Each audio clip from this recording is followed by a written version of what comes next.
So if you don't want to learn to how to make this title or text effect, and if you just straight up want this kind of title, so there's a link provided in the description below, and you can just click on that link, and you'll be redirected to a website where this title will be present, and you can get that title over there. Thanks.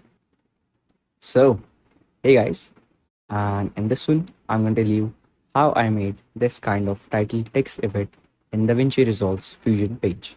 So let's head to DaVinci Resolve. Break down this project which I did. Yeah, these are projects for me. And this is the node graph of this text effect. And you can see there are some other nodes also, like this media and color corrector node. If I click on this dual viewer, and if I show you what these nodes are doing here is, first of all, I need to enable it. So I'll click on these two nodes and hit Control P. And we have this kind of texture. So what this was doing is basically you can see that we have this empty merge node over here after the background node. It was plugged into this merge node, and we were having some this kind of background.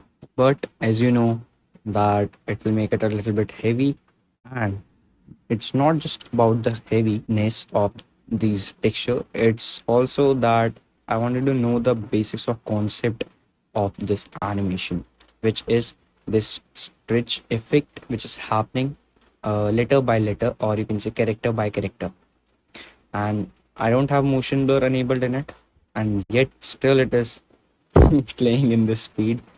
I don't know what's that thing that is making it a little, I mean, not a little, this slow. I'll and disable this grain and prism blur as well. Now if I play, maybe it will be a little bit faster. Okay, so this grain was doing a lot. It's better than before. And I also have this proxy and auto proxy enabled over here. So I'll just quickly disable all the nodes. I'll start from the very basics, which is obviously I'll enable my media out. And the first one which I added was my background node. Okay. You can either add nodes by hitting shift plus spacebar, and you can type your node over here, or you have this toolbar over here. You can either manually customize your toolbar, which I haven't customized it yet, or you can click on this default, then you'll have the same toolbar which I am having over right here. And the first four nodes are obviously generators, and I have told everything about the toolbar in a separate video, so please go and check that video if you want to know more about the toolbar. The next node which I added was this merge node, and why I added this merge node is pretty simple. And if you have watched my tutorials, now you are pretty clear about the basics of these text animations that we do over here. So I'll click on this fusion tab, fusion tool over here. Now why this is fusion is basically I have changed its name. It was this text tool, text plus tool, okay, but I have changed the name of it from text to fusion. You can change any name of any node by hitting F2 and then renaming it over here and then pressing OK. So after that we had this kind of effect. Okay, we had this kind of text. So how I animated this text, it was pretty simple. Click on your text and come to this inspector page, inspector panel over here. I have written here Fusions 2 because the studio's full was not coming over here. Now what you have to do is right click over here and then choose this follower. As you can see, I have follower 1 modifier enabled. So basically it will open up your this modifiers tab, and you'll have your modifier over here, which is follower 1. And here you can see the settings are order is automatic, delay type is between each character. So these are default settings. The thing which I have changed here is this delay setting. I have increased this to 3.5.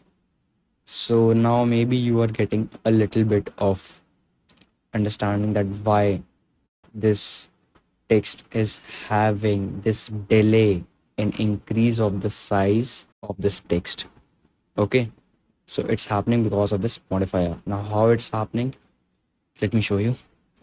Then I came to this transform tab, and here you can see we have this size option over here. We have either the X size or the Y. So now you might know which of the size I have increased. I have done it on the y-axis. I don't know why I have keyframed this x-axis, but we don't need to keyframe this x-axis size. Okay, so I keyframed it over here, this y size, and then I came to this 30th frame, and here I increased its y size to 3.09. Then again I came to the 60th frame and I decreased its size to 0.505, and that's a loop after that, and this loop is happening in my spline editor. If you have watched all my previous videos, then you know how to use spline editor. If you don't know, then don't worry, I'll cover everything in this video. So this was pretty much basic, that our text is like this. Then it increased its size on y-axis, then it decreased it to the same size which it was at the first frame, and then it's been looped that boom boom, like it's increase decrease increase decrease increase decrease. And now this delay is happening obviously because of this delay over here. If I hit 0 over here, then it will happen just like this, increase and then decrease, which is good. Delay it so that we have this kind of effect. Okay, now it's been looped. You can click over on this spline tab over here, and okay, I'll do one thing. I'll right click on it and hit edit splines. Now all the settings of this node will be highlighted in our spline editor. Now I'll hit zoom to fit, and you can see this blue line over here. These are color channels which you don't want. So here you can see character size Y. So this is those splines. So what I did was I first hit S, okay, in order to make them smooth, and increase the size of these handles also. So we have animation like zoop and zoop instead of zoop. Okay, so that's a better explanation. And then I right clicked on it. I have selected all these three keyframes, right clicked on it, and then clicked on the set loop, and here you can see this loop is checked. If I decrease the size of it, you can see what is happening. It's being looped. So increase of size, decrease of size, increase of size, then decrease of size, and it is happening again and again. I can close the spline editor now, and then again we have this merge node, and again we have this same fusion text node over here. If I enable it, then you can see what is happening.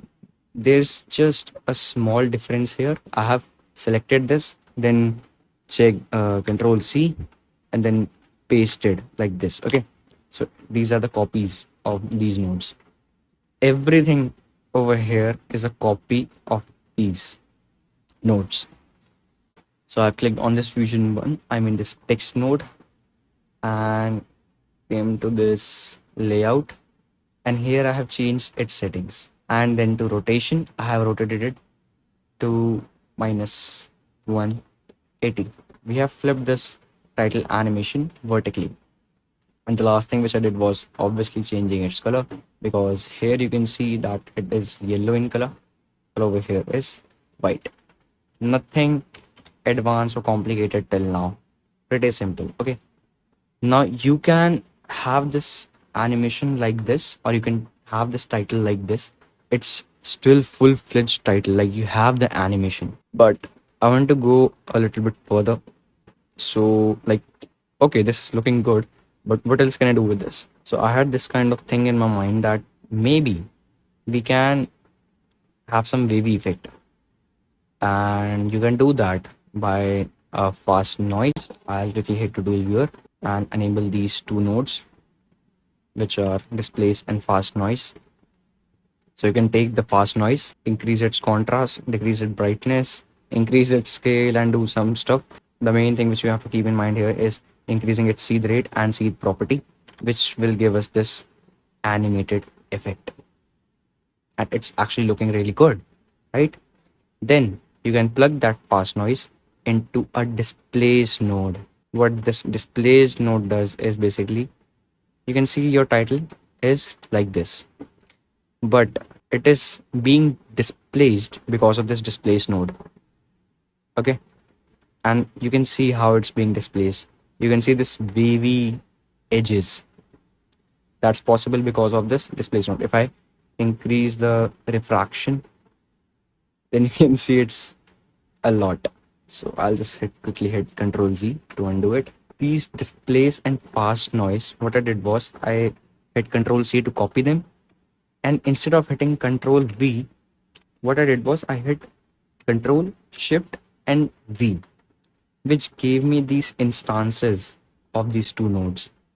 Instance nodes are those nodes which are copy of these nodes, and we can't change any settings in these instance. So if I enable these nodes now, you can see the same effect is happening to this white text. If you want to change the settings in instance nodes, then you have to come any, like if I want to change the X offset, so I have to right click on it and click this D instance. Now we don't have this green border, so now I can change this settings effect on my this white text, but I don't want to do it. So this is the benefit of instance nodes. Again, same nodes over here. Then I had this drop shadow and a glow, and again these are also the instance nodes of these two nodes, drop shadow and instance glow. Lastly, I added this prism blur in order to, I'll just quickly hit one viewer. Yeah, I added this prism blur in order to get this chromatic aberration. I decrease its blur strength to 0 and increase my strength to 1, and I have this distance which I can play with. It was 1 3. I'll save it, and that's pretty much it, guys. That's how I created this kinetic title animation, and you can do so much more to this. Like you can add some textures to it, which I had added. I'll quickly enable these nodes over here, and as you can see, we have this white triangle also in front of these text. So I went to the shading properties of the text, and instead of this solid, I change its color type to image, and then you can get this little white triangle, and you can add any texture to your text. And also to manipulate this image a little bit, I added this color corrector after that, and then we had this kind of effect. All right, and the same I did with this text. I had this image, and then I manipulated it with the color corrector, and then I joined it with this. And the background also, so I added a merge node after background and added this texture in the background too. Then we had this kind of effect, but I not pretty like this effect. I disabled it because it was looking better without these textures. Obviously you can add other textures which will look good. I mean, see this, it's looking so good without textures.